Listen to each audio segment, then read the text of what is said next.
No, this is the state of our Republicans. You want to sit by your puppy? No, that's okay. Doing great. Doing great. What a great day in America. Amen. Donald Trump is president. Hot dogs, yeah. You know, can you imagine if we had that woman? I hate to use obscenities in a mixed company, so I just say that woman as president. The Republican Party in California is exactly what we have here today. How many of you are working at the Central Committee, the Yuba County Central Committee Republican headquarters? St. Sutter County. No, I'm talking just Yuba for the moment. How many of you working at the Yuba County Central Committee? Oh, it's been shut down. Yeah, there is none. Oh, now, wait a minute. I did talk to the guy that's the chairman now. His name is Not Jerry Libby anymore? Rocky. No, Jerry's in. No, Jerry Sutter County. Oh, okay. Yeah. But it's Rocky, and I've got his name, and I can email it. Where is he? I don't know. Do they have a central, do they have a headquarters? What do he is, no. No, and that's the point that I'm making. I want to talk to them. But here's the problem. There are 12 counties in the state that have central committees that don't meet. There are several other counties in the state, another 14 to 15, that meet on a quarterly basis. I call them the Eat and Burp Clubs. They eat, they hear a speaker, they burp, they go home, they watch reruns of Seinfeld. No political action. In January of 2013, the Republican Party had 1 million more registrants than declined to state. In March of 2013, the Republican Party of California stopped its voter registration program. No bounty program, nothing. Since 2013, March of 2013, the state party has spent zero on voter registration. You get what you earn. As of September 7th of 2018, a month ago, there are 1.4 million more declined to state than Republicans in California. But you get what you earn. In 2016, there were 24 legislative seats without a Republican on the ballot, plus the U.S. Senate seat when you had the Menshevik versus the Bolshevik for U.S. Senate. No Republican. This November, there are 25 assembly seats. There are 6 out of 20 state Senate seats. There are 10 congressional seats. Again, there's no Republican running for the U.S. Senate. There's no Republican running for lieutenant governor. There's no Republican on the ballot for superintendent of public instruction. There are 2 Democrats. And for insurance commissioner, we have a Democrat and a former Republican, Steve Poizner, who's now declined to state and who will probably win the seat. Not as a Republican, but as declined to state.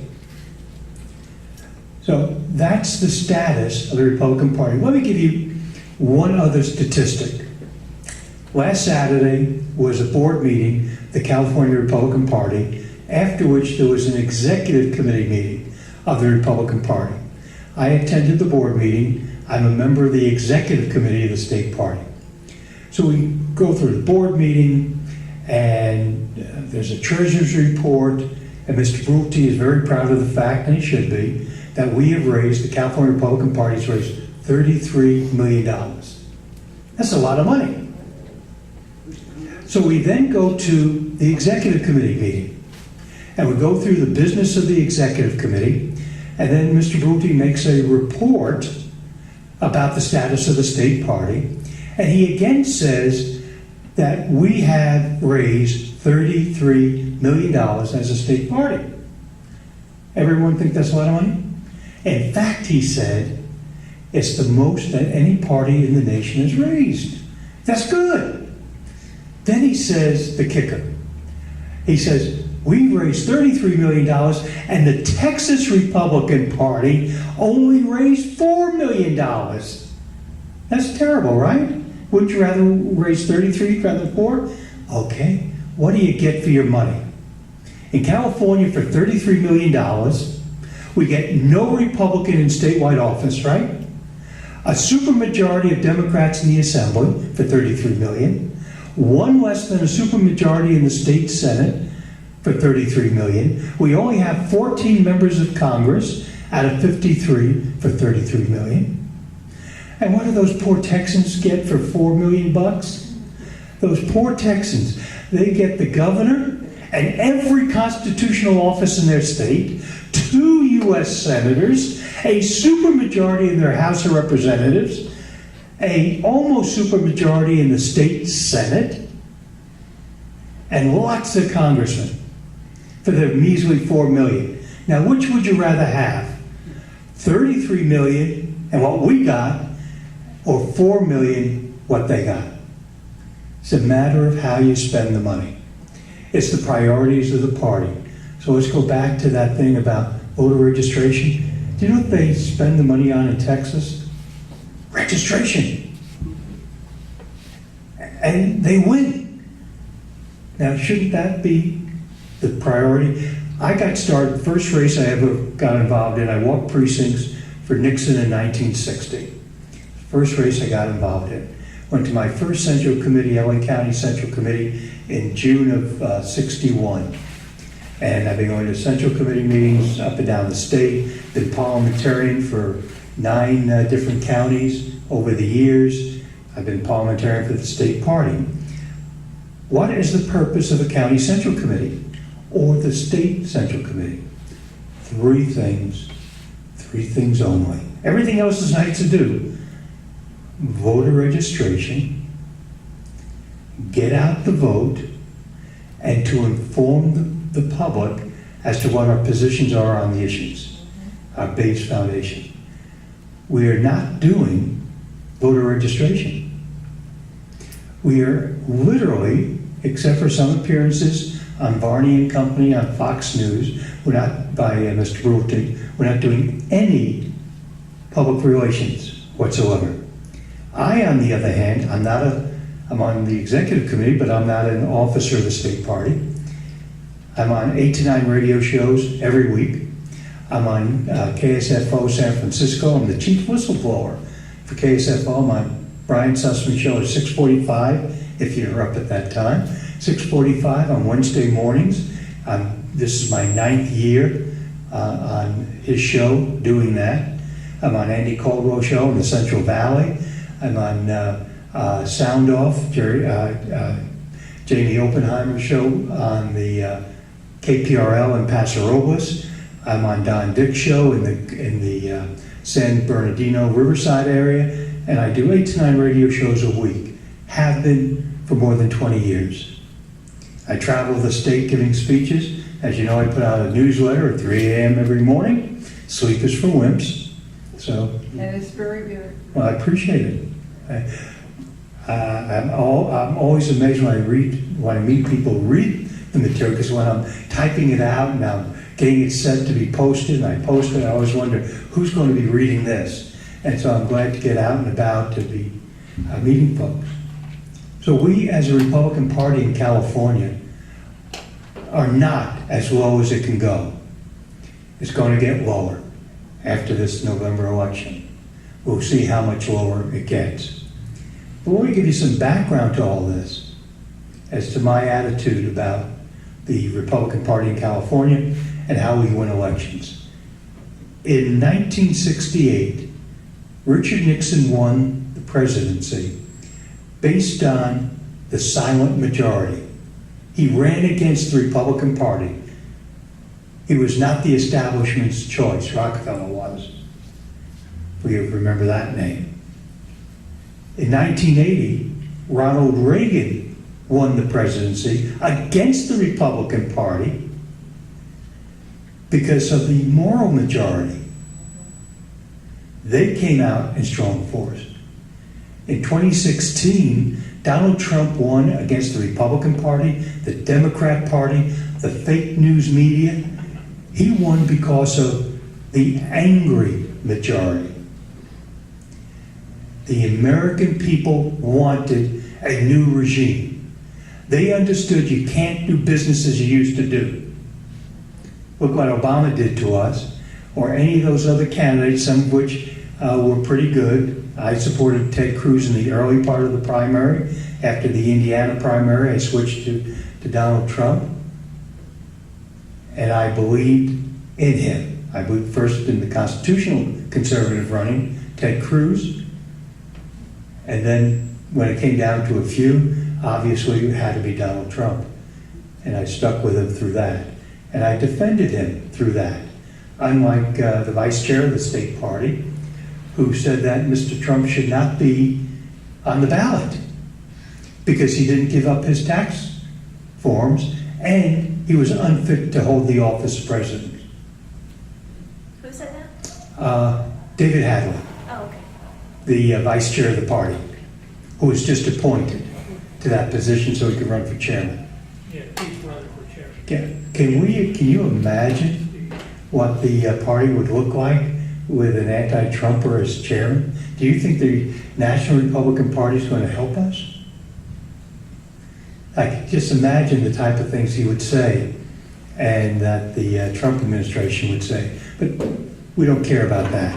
It's more important to look at the things that we can do as a party in order to build the base for 2020.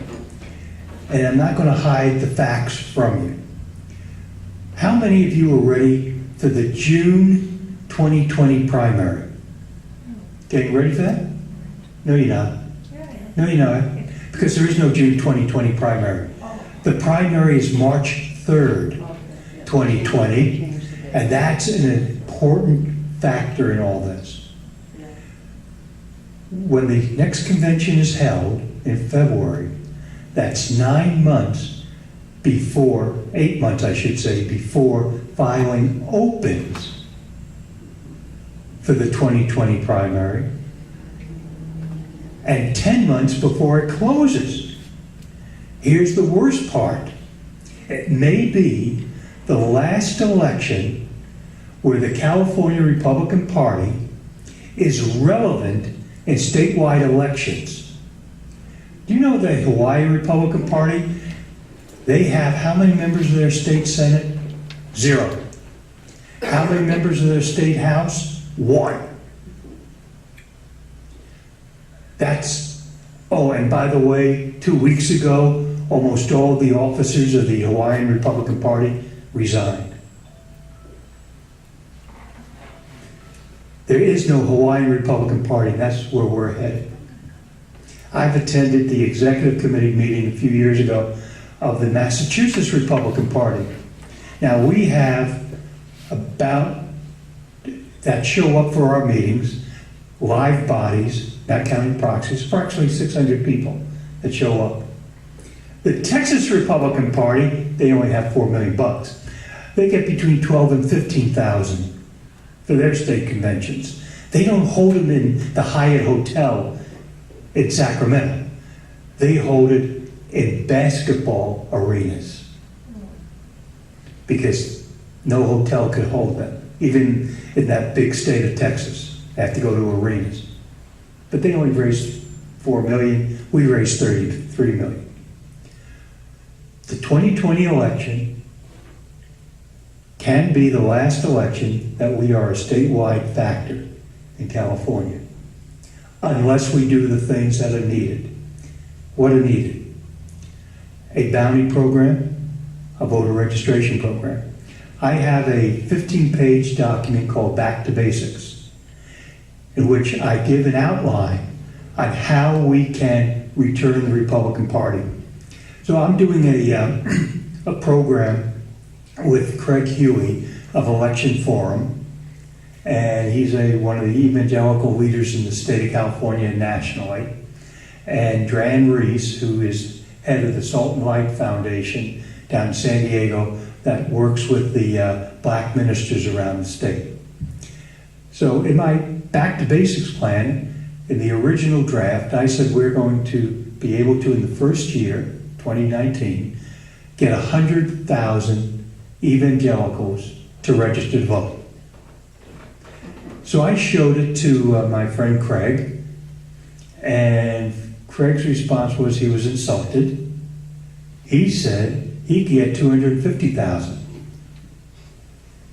Now, he was at a church last weekend. A lot of people, big church, one of those mega churches. He did a voter registration program, and he only had 800 people register Republican that day. And that, how about that? Why aren't we doing that as a party? Why does it take an individual who happens to be a delegate, has been for several years, somebody's politically active, but doing it on his own, doing this voter registration? Dran Reese with Salt and Light has been going up and down the state to black churches, getting black churches to register Republican. And there have been 6 or 7 that have done that. And she's moving it. We can get people to register Republican, but we have to tell them why. So the Democrats, of course, use what's called identity politics.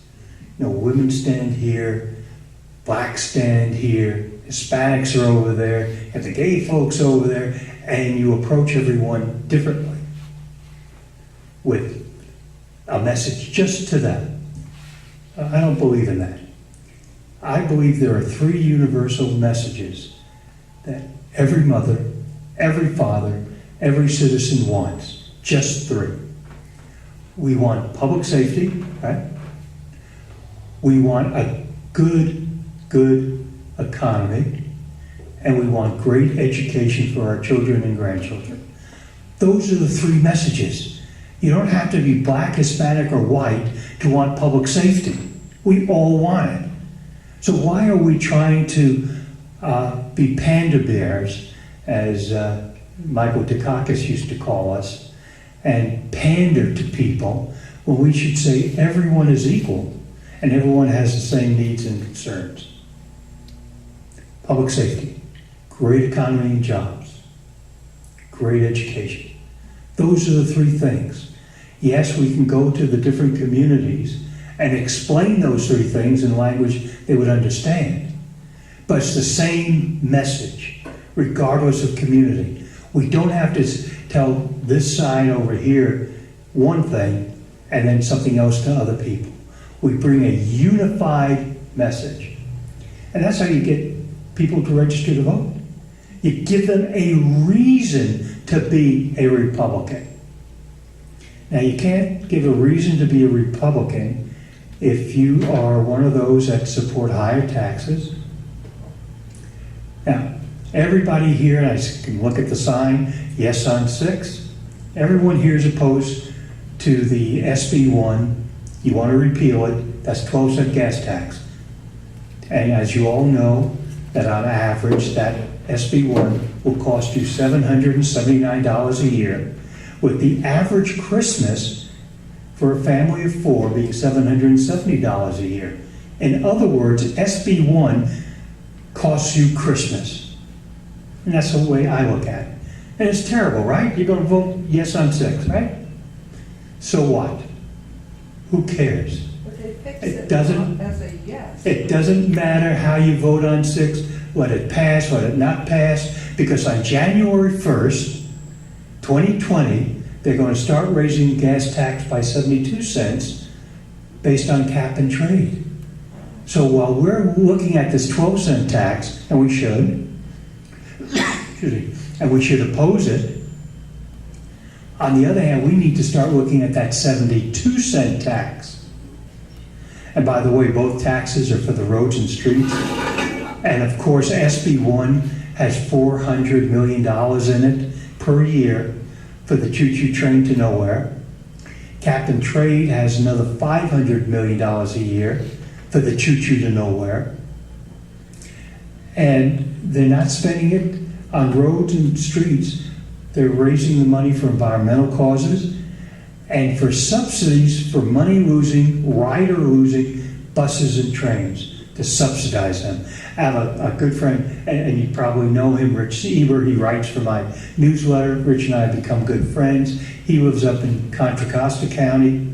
And by the way, I'm from Ventura County, so anything north of Ventura is up for me. So up and down is relative as to where you are in the state. So I was talking to Rich yesterday, and he's telling me that today he's going in from Concord, where he lives, into San Francisco to visit some relatives, because he's originally from San Francisco. And he says, Steve, you're going to be very upset with me. I'm going to be taking BART. And I said, yeah, I am upset. You're stealing from me. He says, well, I'm going to steal even more, because I'm a senior citizen, and I get a senior citizen rate, so instead of spending $14, I only have to spend $6. And that's $8 more bucks he's taking from me. But these are money-losing propositions. All these trains and buses, money-losing. The free market would never support them. But let's go back to Texas for a moment. We know that the choo-choo train from nowhere in California is going to cost Californians about $200 billion. Tax dollars. The government is running it. And it'll run approximately 400 miles from LA to San Francisco if it ever got built. Texas, they're crazy. They're building a high-speed rail from Dallas to Houston, which is 300 miles, for $13 billion, and not a dime of tax money involved, private investors. Now, I would never invest in such a thing, but you know what? If somebody's willing to invest money in a project, that's their own money, God bless them. That's their right. And if they want to take the risk, that's their right to take the risk. But why should government do it? And why aren't we giving that message to the people of California? So the bounty program is the first. The second part of what we can do to fix the party is coalitions. I was coalition chair for Rudy Giuliani in 2007, 2008. And I've been involved with coalitions over the years. And I had 37 different coalitions. I didn't even know some of those things existed. We have, of course, sportsmen and gun owners and health professionals and educators and law enforcement. We had all of those. We had chiropractors. We had just real estate, insurance. We had 37 different coalitions. Do you know what happened after the Giuliani campaign dissolved when he left the race? Went away. So McCain, about August of 2008, I get a call from the McCain people involved in California politics saying, Steve, we want you to turn over your coalitions to us. I said, well, the campaign ended in February for us. This is now August. I don't know those people will be involved, but I gave them the names because I'm a Republican who wants to help the Republican ticket. You know what happened in November of 2008? The coalitions died. Election is over. No need for a coalition. So no one was running the coalitions. 210 comes about. I get hired by the Steve Poizner people to help them with grassroots and for the governor's race. And they want me to start coalitions for them. So I did. And after the June primary, they died. Whitman people didn't even ask about coalitions. Why do we start and stop coalitions? Why aren't they ongoing coalitions for the Republican Party? And they could have three factors to it: fundraising, voter registration, and communication of the Republican philosophy on their industry. So we need the coalitions not as a chartered organization like California Impact Republicans wants to be chartered, or the CRA is chartered, but as an adjunct to the Republican Party, so that when we do have nominees, so when John Cox gets a nomination for governor, His people don't have to start coalitions, they move into the coalitions. How much easier and cheaper would that be? It takes 3 to 4 months to set up all the coalitions. Under my plan, it would take 3 or 4 hours, just transfer. And then after the November election, transfer back to the party. 3 or 4 more hours. Not a big deal. But these are the type of positive things that we could be doing as a political party if we truly wanted to be a successful force. And again, we don't have a lot of time. The November election is 30 days from now. Once that election is over, everyone's going to figure out who they're inviting for turkey for Thanksgiving.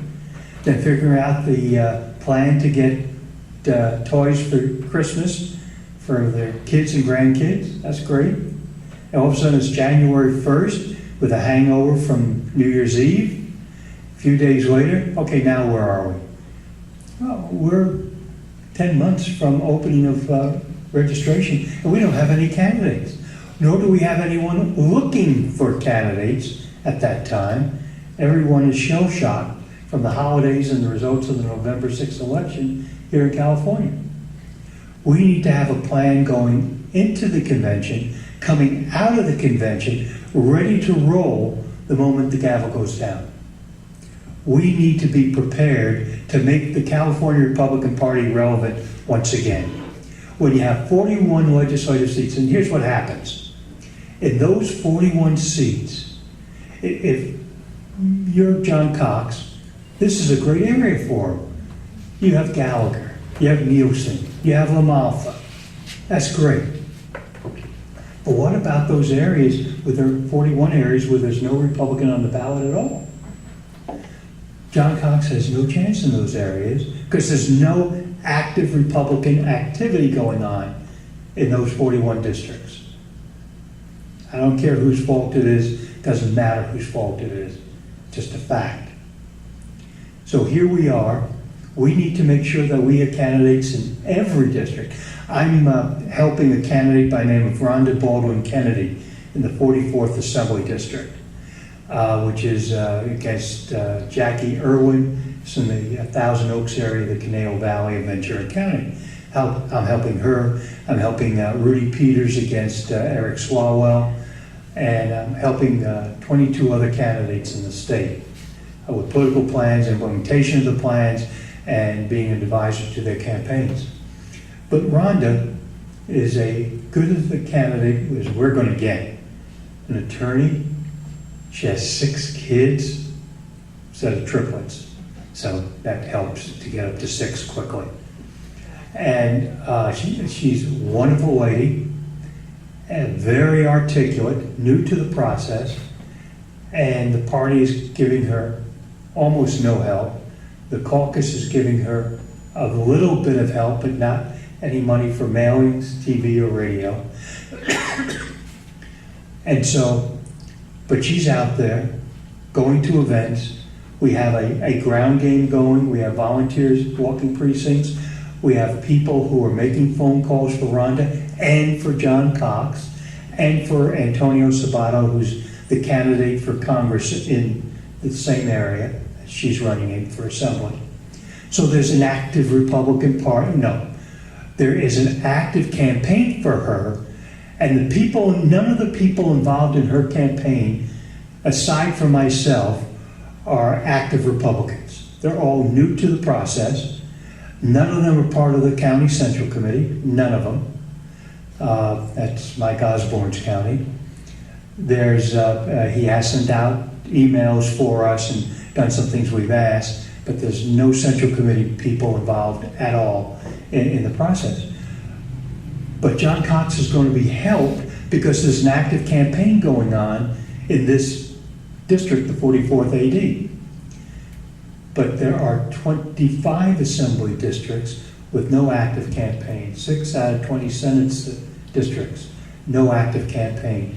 10 congressional districts with no active campaign. So we can be doing something just by putting people on the ballot, giving them some assets and resources. And I talked a little bit about voter registration. Here's what I'd like you to do on November 7th.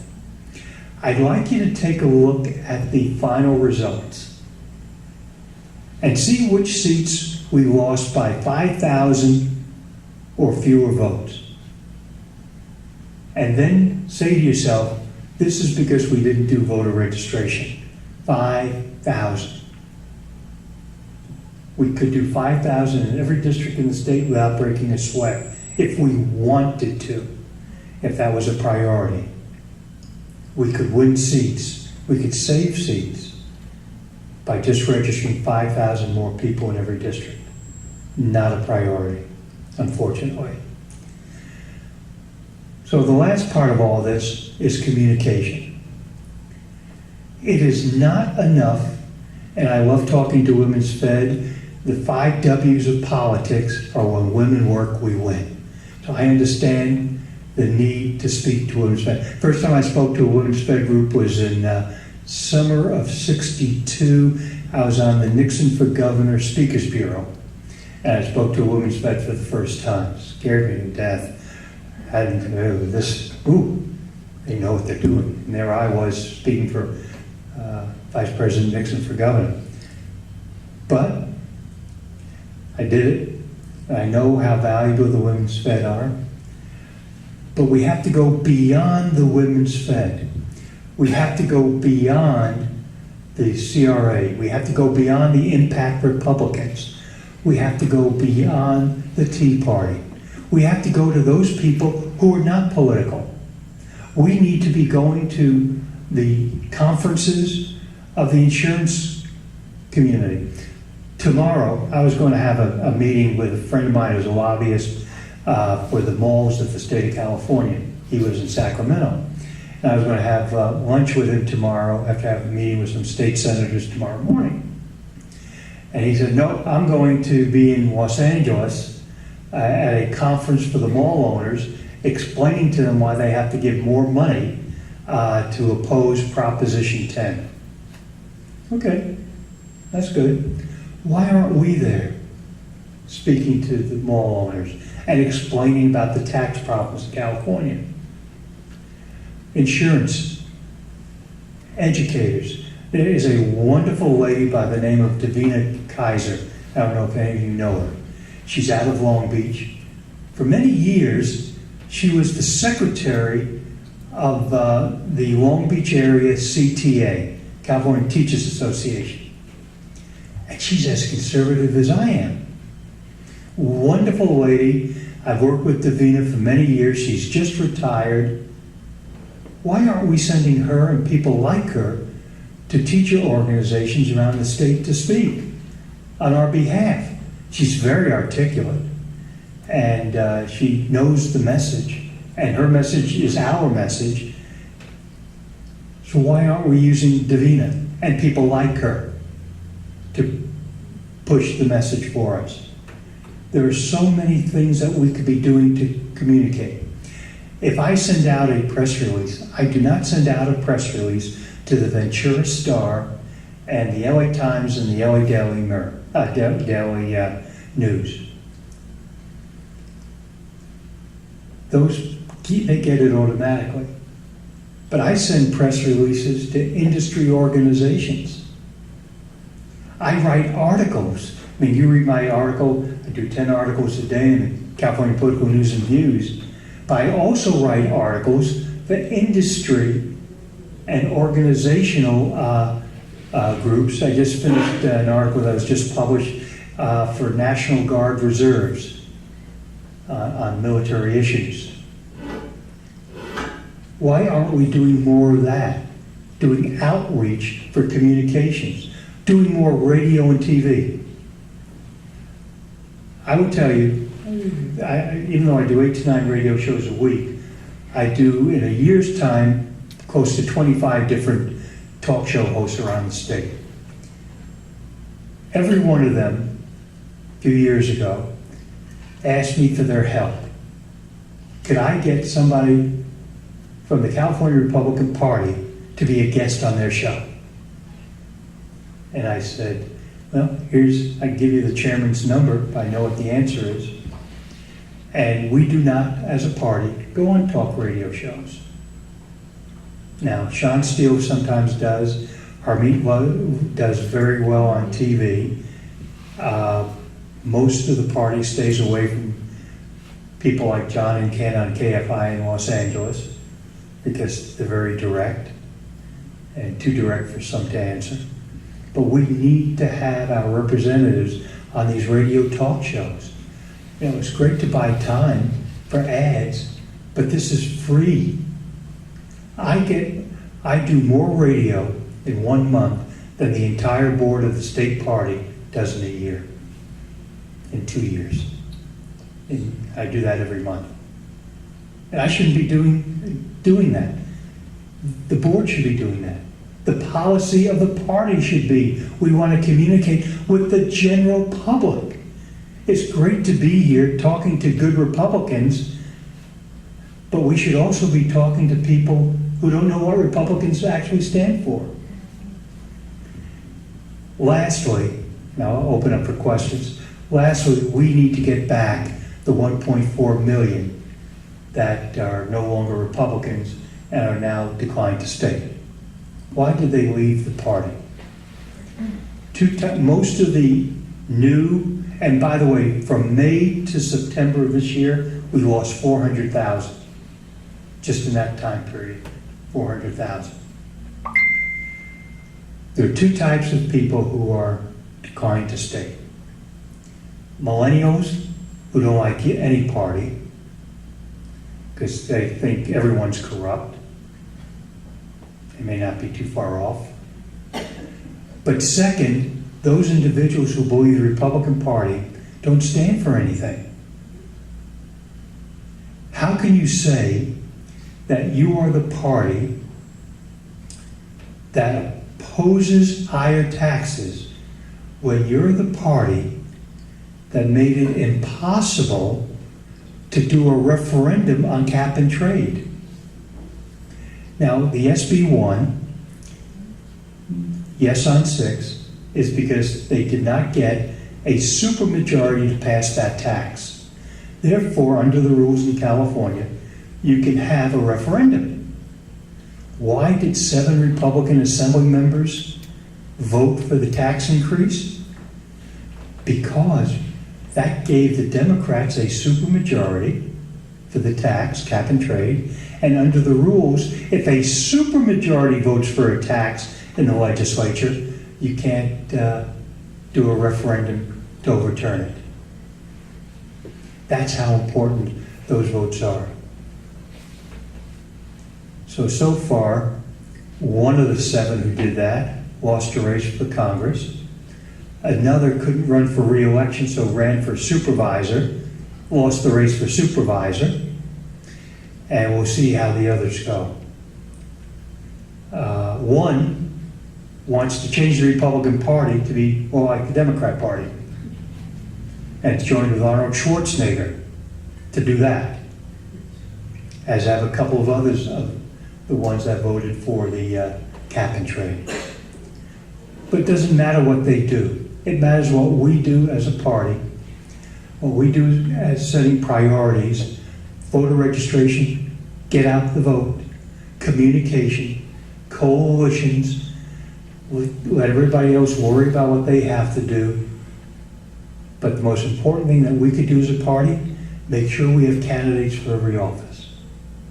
Make sure it'll cost us between $2,500 and $5,000 to put a candidate on the ballot. Cheap. Save John Cox a lot of money. Make our candidates, and of course in 2022 we have redistricting. Actually in 2021 we have redistricting, and I can already tell you how many seats we're going to lose in the Assembly, Senate, and Congress based on that.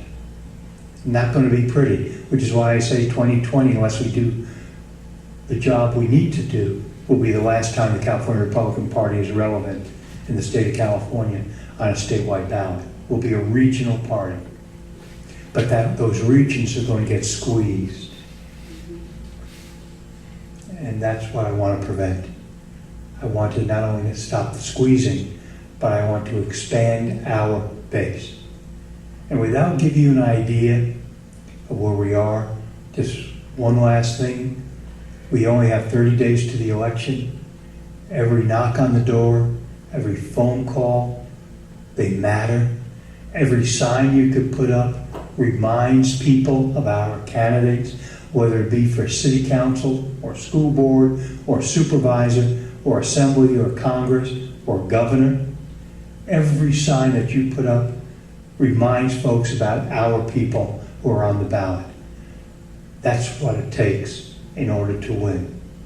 But we have to be willing to spend the next 30 days. I won't say who in the crowd, but one person said that they were tired. That they've spent an awful lot of time having had a day off. Understand. But the reality is we have plenty of time to sleep on November 7th. There's no time to sleep until then. Thank you very much.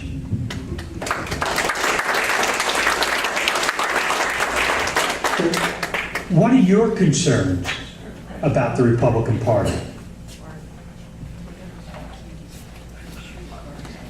Gentleman there and then Laurie. My concern is that they raise the homosexual agenda. Number one, okay, totally against. That they could care less about the conservative thought process of a lot of us out here. It seemed to be when I went to a convention one time, we had, what's the guy's name? He ran for governor and they brought up Kashkari to run against him. Oh, Tim Donnelly versus Yeah. Kashkari. So that kind of garbage, that's what I'm concerned about. I'm sick of their trash operation, that's what. Okay. Well, let me explain about the governor's race in 214 Kashkari. Tim Donnelly, who's a conservative, was going to be the Republican nominee. The people who run the party at the time didn't like the idea of a conservative being the nominee. So they brought in this guy who was an avowed, open Obama supporter, Obama voter, and Obama donor as the Republican. They gave him enough money to beat Donnelly. The day after the election, and his name Neil Kashkari, he told me they stopped returning my calls. Okay? But you know, he did win after all. Obama appointed him as president of the Minneapolis Federal Reserve. So, if you think that wasn't a setup, here's another problem. You talked about what happened to him there. There are 1,400 members of the state party. Used to be a lot more, but when you have fewer legislators, you have fewer members. Okay? At the last convention, there were 1,001 votes to endorse candidates for statewide office. But there were only 600 people in the room. How do you get 1,001 votes if you only have 600 people? Proxies. You had people who didn't exist, who hadn't come to a convention. And by the way, one of my opponents for chairman has not been to a convention apparently since 2010. Has no idea what the party stands for or anything. Somebody saw him at a convention in 2010. I have the records for the last 3 conventions, which proves he didn't pay delegate fees, so he couldn't vote on a Sunday morning. So he wasn't there. But he wants to be chairman without having attended the organizational meeting. Just, I want to be head of the insurance industry, but I've never gone to one of theirs. So we had literally somebody do that. Interestingly enough, that approximate 400 votes, proxies, has been holding steady for the last 4 years at a convention. So you could usually figure 400 proxies per convention, approximately. Sometimes we had less than 50% of real people voting and over 50% of proxies of the total vote.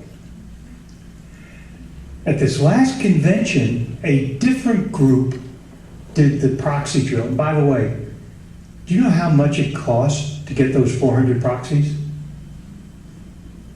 Now, remember, we need every dime for our candidates for Assembly, State, Senate, and Congress, right?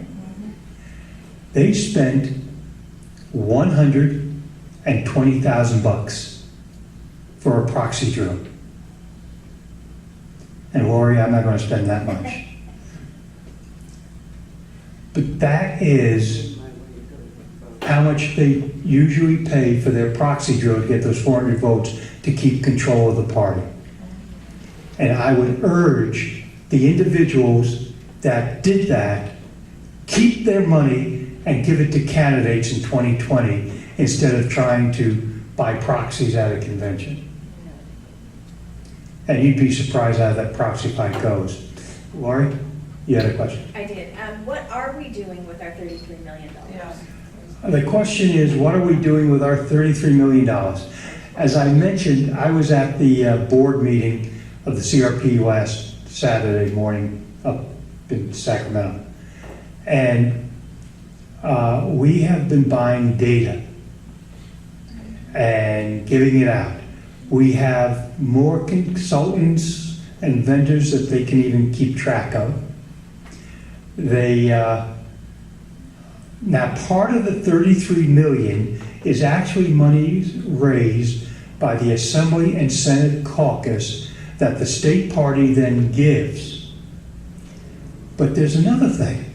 I got a call on Friday morning from Rhonda, my candidate for Assembly, wonderful lady, complaining that she's not getting any money from the state party, but the state party is spending $2.1 million on a mail piece for no on, I think it's no on 10, the anti-rent control. That's part of the $33 million. Now, where did the party get that money?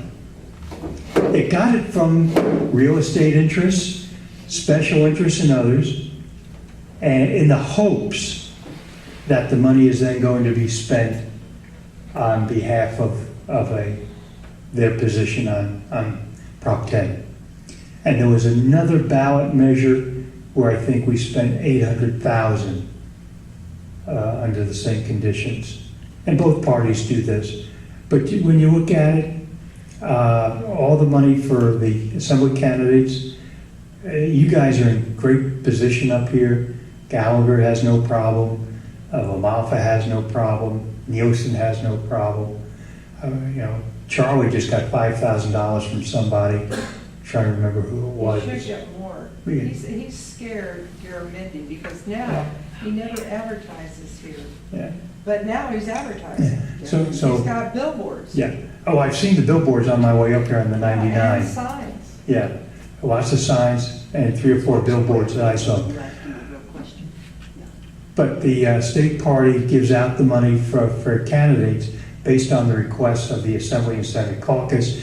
There's a program called One Ask, which is still in effect, where Mr. Brutti, for instance, goes out to big donors and says, give me $100,000, he gets $100,000, and based on a contract between the Assembly and Senate caucus and the state party, they share that $100,000 based on the formula inside that contract. So that's how they all raise the money. So some of that $33 million is actually Assembly and State Senate money, but somebody has to take credit for it. I hope John Cox is aware. Gavin Newsom makes Jerry Brown look like a good guy, and he is running a lot of ads in our area. And one of the big things that he has accomplished, he has gotten the endorsement of California correctional peace officers which is corrections, 76,000 employees and their families. And that's big money and big support. And I hope John is aware of that and hopefully doing something about it. And the last time they gave an endorsement to a candidate of significance was back in 2002 when they endorsed Gray Davis, and they gave Gray Davis a couple $1 million. And he beat, Bill Simon. no, no, he beat our Attorney General, Yeah, Dan Lundgren. Dan Lundgren. Oh, that was 98. I was thinking of the 2002 He election. beat Yeah, Dan yeah, Lundgren, 98. who was a good friend of mine. And I Well- told him, I had him the endorsement of the California Correctional Police Officer. And he wouldn't do it. I'll tell you a war story. I served in Vietnam with the 1st Infantry Division, you know, the Big Red One. By the way, you do know that the slogan of the 1st Infantry Division is the slogan of the Democrat Party? The slogan of the 1st Infantry Division is, if you're going to be one, be a big red one. Old right-wing joke. Anyway, I came back from Vietnam Labor Day weekend of '68. And I called a friend of mine by the name of Murray Chotner, who was running the Nixon campaign nationally. And he was a friend of mine. He's the guy that got me involved in 60 to walk precincts for Nixon. He was a customer of my father's. And I got involved in politics because of Murray. And so I said to Murray, I'd like to have a job. He said, come in on Tuesday. I got a job for you. You have to be interviewed by Bob Finch, and you'll get the job. You're going to be the state chair of Youth for Nixon. Because the chairman of Youth for Nixon is going off to law school. And I said, oh, okay, so I'm not stealing somebody's job. They're going to leave anyway. So I go in on Tuesday, I'm interviewed by Bob Finch, who later became lieutenant governor under Reagan, and then special counsel to the president. And so I met with the guy who was youth chairman, who was going off to law school. His name was, and is, Dan Lundgren. So that's how I first met Dan. So I have a long, long relationship with Dan. Good guy. And his brother Brian and the whole family, just great people. And, yeah. So, yeah, well, yeah, there was a lot of issues. But we do need to have an understanding that yesterday's politics is yesterday. We need to look forward to what we can do, and we can complain. But I used to, in late 60s, I put out a brochure from a group in DC. It was a black brochure. On the cover was all black with white letters. And the words in white were, Edison didn't bitch about the darkness. That's what it said. And then it opened up and said, this is what you can do positively. And I love that saying. Because, we can complain, but who cares about our complaints? We need to have solutions to the problems, not merely complain. The first step to ending addiction is to admit you're addicted. That's the first step. So we do have to admit we have a problem. But once you admit you have the problem, then let's talk solutions, which is what I hope we're doing. Wait a minute. Oh, hi. Hi, Steve, it's good to see you. I'm Fran Friedel from Nevada County. I was listening to your radio show on the way over, and you're talking about Steve being here. I already knew he was going to be here. I have a concern for the last week or so in the Nevada County Republican headquarters, which is next to a shopping center next to a Save Mart grocery store. Lots of people stop in on their way to the market. They've been outraged at what was going on in Washington, D.C. And then once action was taken by the Republicans and they actually had a backbone, they were coming into the door congratulating us. Can we take advantage of this wave of enthusiasm and help those people who became declined to state and independents, who are registering for the American Independent Party without any knowledge of what they were doing? Can we take advantage of this wave to bring those people back in with a clear message of what Republicans stand for? I think the party, as a statewide party, needs to do so. And that's all part of communication. We need to stop talking to ourselves. We need to talk to the general public. We need to tell them what we stand for. And I do know that on the congressional side, Majority Leader McCarthy is already taking advantage of what happened this past week in Washington, yesterday in Washington. And he is providing some information to the congressional candidates how to use that material and that information to show that we do stand up. But isn't that a shame?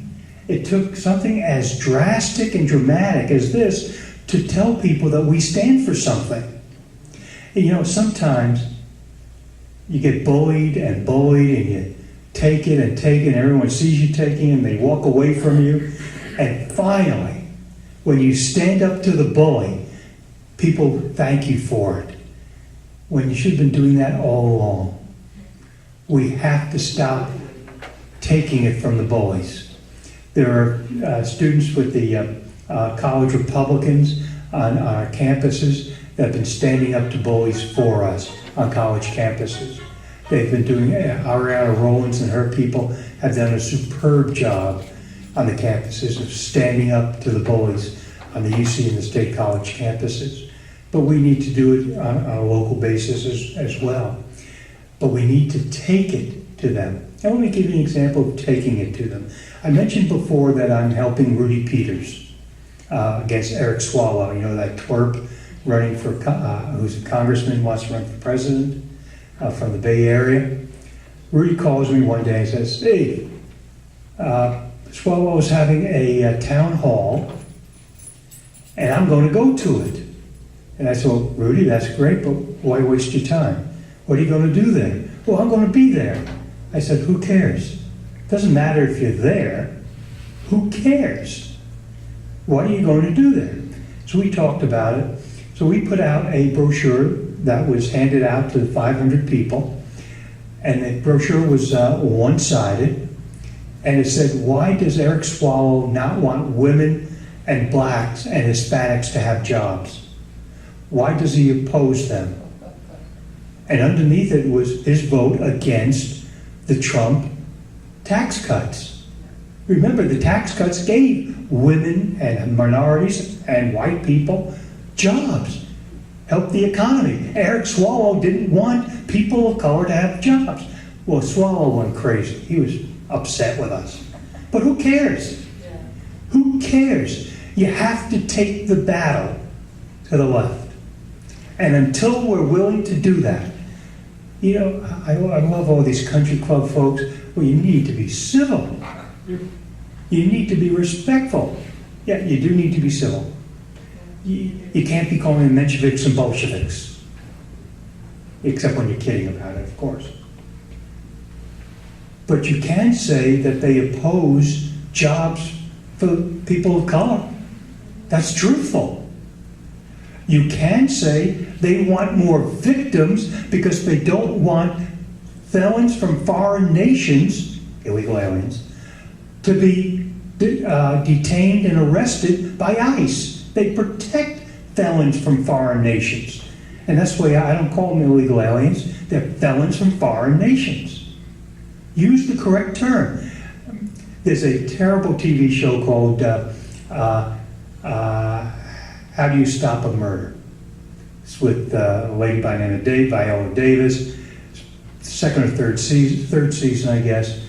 And just opened up last week. So she has a new group of students. And she's asking them to make cases on the opposite side of where they believe. So one student gets up there and talks about illegal aliens, and she goes crazy. There are no illegal aliens. There are undocumented workers. And this law student quotes the section of the federal law which calls them illegal aliens, and he says, "I'm only using the term that Congress has used as in the law." Should be nothing wrong with that. Well, it stopped her dead. Why aren't we willing to use the term proudly what's in the law. If you don't like the words in the law, change the law. They're undocumented workers. The dog ate their homework and their papers. So what? But the law says they are illegal aliens. And in fact, what ICE is doing is trying to detain and arrest felons from foreign nations. And that's what they are. Why are we so afraid of saying that? 100 years of civility have got us where we are now. Well, 100 years really got us where we are now. That's the problem. We weren't willing to speak up. But I still think we're in the age of social media. We all have Facebook. We all have email. There's no reason why the average person, the average Republican, can pass on information on a regular basis and get the word out. Mhm. On the candidates, we put together a flyer with all the propositions, how to vote on them, and who the California candidates are that are running for office, including the trustees. And we put that out, and we keep doing that. Every now and then I send it out again, reminding them. We're gonna do it every week or every few days also, because it's important. And that's at least something, because I really want Cox to win. I was talking to someone in church today, and I said, well, do you want a sign? I've got a Charlie Shop sign in the back of my car and a Cox sign. How about let me put one in your yard? He said, well, I don't know. I said, oh, are you happy with Gavin Newsom? You know he's worse than Jerry Brown. How do you like the taxes in California? I said, if we do not defeat him now, and Gavin Newsom gets in, we all might as well move out of California. There's a quote from Newsom from 3 days ago, that you should be repeating. Somebody asked him his views on the bills that Jerry Brown vetoed. And his words were, if they come before me, I wouldn't veto them. So all those terrible bills that Brown vetoed, Newsom is willing to sign. Oh, anything. And now they're taking the power away from law enforcement. It's going to be chaos in California. You know, my whole family's in law enforcement, and it really galls me to realize that they're putting their lives in jeopardy even more than they do now Mhm. because of the laws that Jerry Brown has passed. No bail, letting people out because they say they're mentally ill and they've committed a felony. I mean, this is egregious. It's against the law, and he's doing it. And at the same time, he also opposes us from carrying weapons to protect ourselves from the criminals he puts on the street. Yes. And why aren't we making that case? Yeah. You can't have it both ways. You know, Dianne Feinstein carries a gun in her purse, which I approve of. I have no problem with her carrying a gun in her purse. What I disapprove of is her telling you, Cheryl, you can't carry a gun in your purse. That's Or right. her being one of the only three that got it in San Francisco years ago. Oh, she's a special person. Oh, yeah. Janet So- Reno, as far as that goes. Yeah, and so we need to, yes, sir. Yesterday, I watched the presentation that President Trump did in Kansas. In fact, I watched it twice. That was very impressive, how he came out back with the Kansas delegation and all the people running for office. What is the possibility of getting him to try and do something for our beautiful state of California? There has been discussion that somewhere around the 20th or so, he's going to be in, I think, Orange County. But one second. There's only been discussion of it.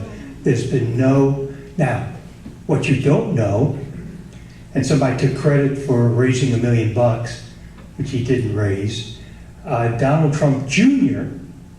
was in San Clemente a couple of weeks ago, raised $1 million, and then somebody else took credit for that $1 million raised.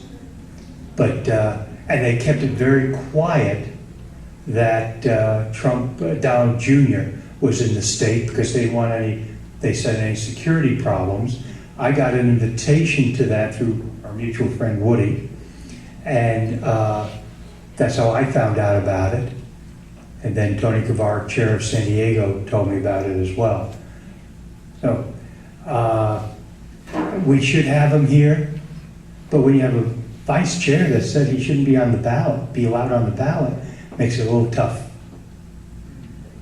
What's the game plan? I mean, For what? well, I want Cox to win. And I think he has a chance if we get activated, but we can't just sit here like, well, The game plan has to come from his campaign. The state party, if you listen to Mr. Brulte, and I do, says our job is to set the foundation for candidates. Our job is not to run the campaigns for the candidates. So you have to go to the, I'm just quoting Mr. Brulte. And so you have to go to the Cox operation, Tim Rosales, Wayne Johnson, and those people to find out what their strategy is. that's kind of scary, isn't it? Yeah, No it is. communication. It is, That's yeah. the problem. So what's the, you said the special rules for supermajority and initiative referendum. How are we able to overcome this view?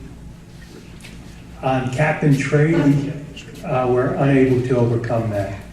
That's impossible. Unless- It cannot be. Unless we get thank you, Sharon, unless we get Supermajority. a supermajority Republican. in the Assembly or Senate, and a governor who wouldn't veto it, we will continue to have that. And the interesting thing is that I just did a story about it, that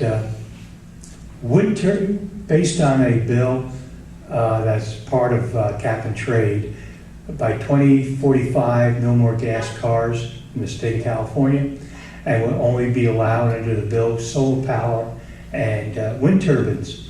So I just did a story about wind turbines. Scientifically, wind turbines cause more climate change than do fossil fuel cars. But they make billions of dollars. But they make billions of dollars. How do they make billions? Tax subsidies. Because nobody would put up a wind turbine or a solar farm if there wasn't federal and state tax money involved, because it's not economical to do. By the way, if you travel in the Central Valley, and I do a lot of it, and do a lot of work in the Central Valley, the fastest growing crop in the Central Valley is not almonds, it's not cotton, it's solar panels. It's taking up our farmland. The farmland that doesn't have enough water, they're turning them into solar farms. Why don't they have water? You said what happened in the election with Kaspari and Donnelly, but you never said why they did that. Oh, And well, secondly, you didn't address the question, why has the Republican Party endorsed the homosexual agenda? the first part, why did they do it? They couldn't afford to have a conservative Republican representing the party. Because Tim Donnelly, if you know him well, tells the truth. He lives by the same rule I do, which is Harry Truman's rule. I don't give them hell, I tell the truth and they think it's hell. And so Tim Donnelly was going to tell the truth. And they couldn't afford that because some of the Republicans that have been playing ball with the Democrats over the years would be burned. The second part of your question has to do with the LBGT agenda that's been promoted by the Republican Party. And the reason that's been promoted is that they are there, they are promoting their agenda, and those who are in charge of the party have no problem with it. And remember those 400 proxies, how do you stop it? So you take a look at the platform, and that's why the chairmanship is so important. The chairman gets elected in February 24th of 2019. In October, and I think the convention is going to be held in Palm Springs, there will be a vote on the platform of the Republican Party. Every 4 years we do a platform.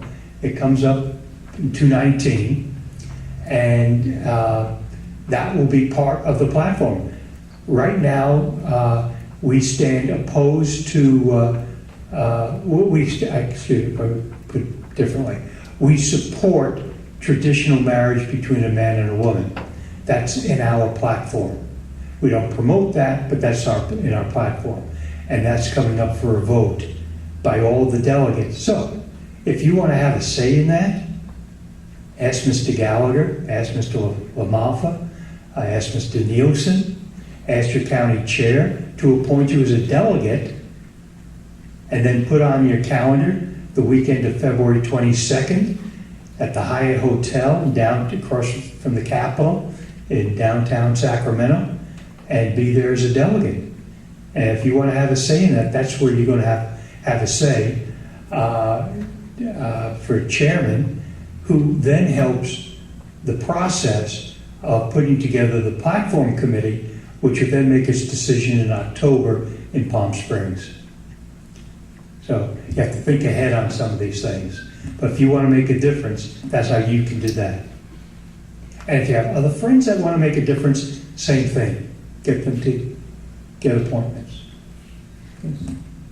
Or So far, how's the party taking your run for chair, and is there anyone else who's joined the race?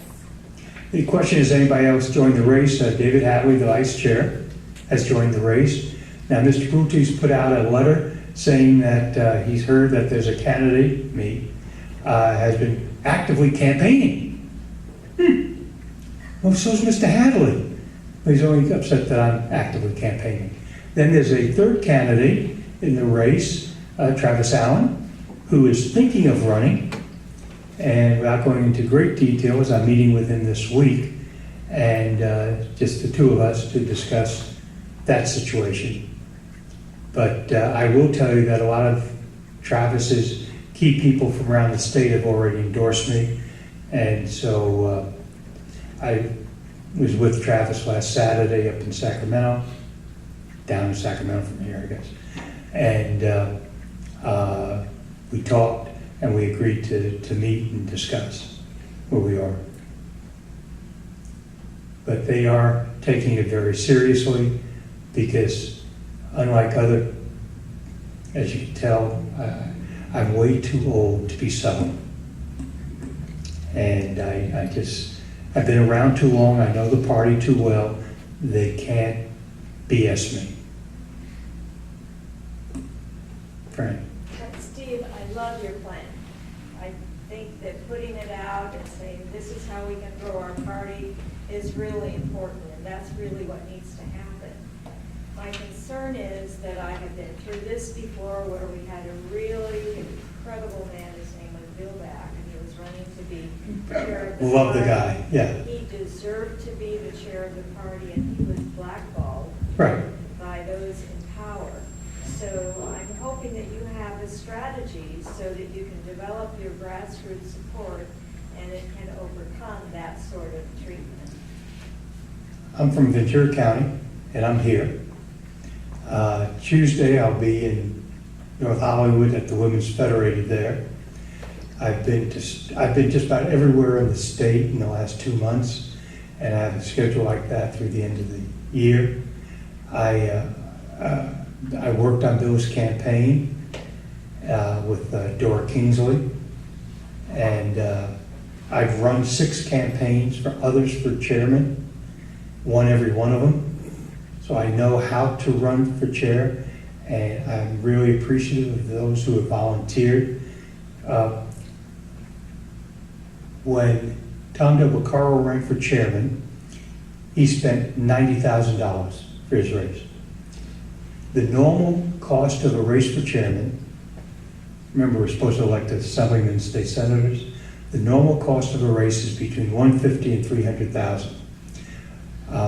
Mr. Steele, to defeat Tim Morgan, spent about $250,000 to become national committeeman. I'm going to spend $14,000. That's $10 per delegate. What's the difference? I'm not going to be spending $25,000 for a campaign consultant. I'm not going to be spending $10,000 apiece for 2 people to do the proxies. I'm not going to spend another $30,000 to $35,000 to buy the proxies for folks. Unlike others, I've been doing this. My first convention was in July of '66, and so I've been around the block a while. I've been a parliamentarian 4 times for the state party. I know the rules. I know the system. Again, I'm not going to be BS'd on this thing. They're not going to buy me out. There's no amount of money that could buy me. And so they can't offer me a job because I don't want a job. I want to be chairman. And I have volunteers throughout the state who are county by county that are helping. I have tech people who have put together my material for me, and that 15-page document I passed through 6 past chairmen, as well as a few other people that I trust for advice on it. It started as 8 pages. By the time they all got finished, it became 15 pages. But it was they were right about the things that I had missing or should change in there. I'm not a lone wolf. I'm not just somebody out there on my own. I have a whole bunch of people. Some of you, if you're a delegate, once a week you get a message from me. That message actually started for next week, yesterday, where I drafted it. And I sent it out to 3 people who go over it, and they make corrections in it and help me with some thoughts based on their experiences, and then I put it out. All of this is being done for nothing. I pay for my own expenses. I travel around the state. I don't need money for that. And so it's a different type of race. And I've already challenged the other candidates. Put your money into candidates, not into races for yourself. Which is more important, the election of an assembly member, or are you getting this job? So I hear what you're saying, Frank. And I've known you, we've known each other for a lot of years. A lot of years. Okay, are there any other questions? I really appreciate the opportunity of being here today. And this is going to be a fairly short race with a specific number of votes, 1,400 approximately. I've already called most of the county chairs, and after November 7th, I'll be calling every delegate. And interestingly enough, I have 2 friends who are deeply involved in the party who have asked for the list and a script, and they're going to make calls to every delegate as well. And they're not part of anything you know about, Laura, just friends of mine for years and years. I'll also tell you that there are individuals who are more moderate in the party that I've worked with over the years that have also endorsed me because they know who I am, what I can do, and that my goal is returning the Republican Party to relevance, period. I'm not going to run for governor. I'm not going to run for senator. I won't take on Trump for president. So I'm just running for chairman of the state party. Can you imagine trying to take on Trump for president? Yeah, really. Really. Thank you very much. I'll be around if you have any specific questions. Thank you. Thank you.